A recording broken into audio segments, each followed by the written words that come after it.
Bonjour Boukelis et bonjour à tous.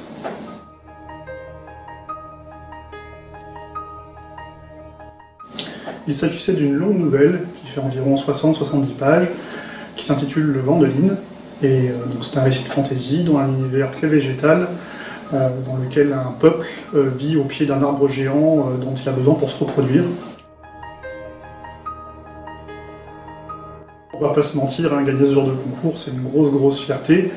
Je crois de mémoire que Boukelis avait reçu 200 ou 300 textes, donc forcément, passer déjà le premier barrage du jury Boukelis, ensuite Laurent Bettoni, qui est l'auteur, président du jury, qui avait choisi mon texte pour la finale, donc rien que ça, c'était extraordinaire. Il m'a appelé après le concours pour me féliciter, pour parler du texte, c'est une grande reconnaissance.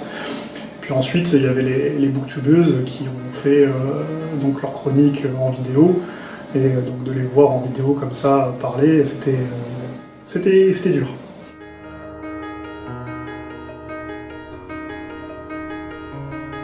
Il faut savoir qu'avant le concours, je connaissais pas les chaînes Booktube, j'avais jamais vu ce genre de vidéo, je savais pas qu'il y avait des chroniqueurs qui faisaient des vidéos de leurs livres préférés en vidéo.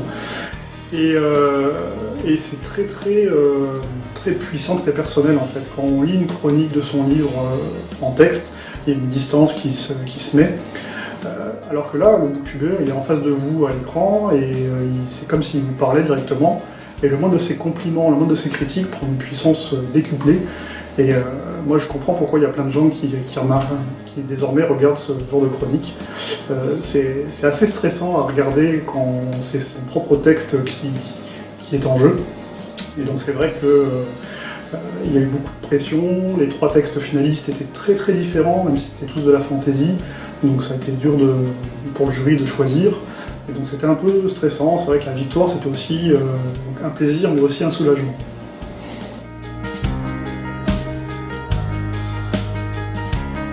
Déjà, il faut savoir que les chaînes Booktube ont un nombre d'abonnés énorme, donc ce qui apporte déjà, c'est de la visibilité.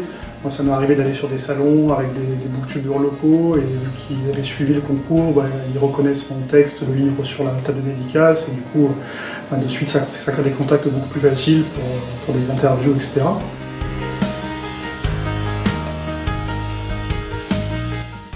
Je vais suivre les chroniques avec intérêt. Moi, je lis beaucoup forcément de fantasy, et je pense que forcément le vainqueur, même les finalistes de ce concours, ce seront tous des belles plumes, ce seront tous des textes intéressants de fantasy.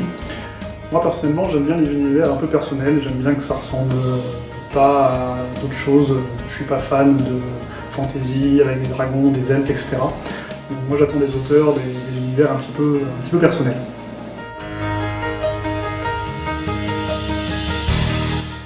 C'était un plaisir, merci beaucoup et à très bientôt.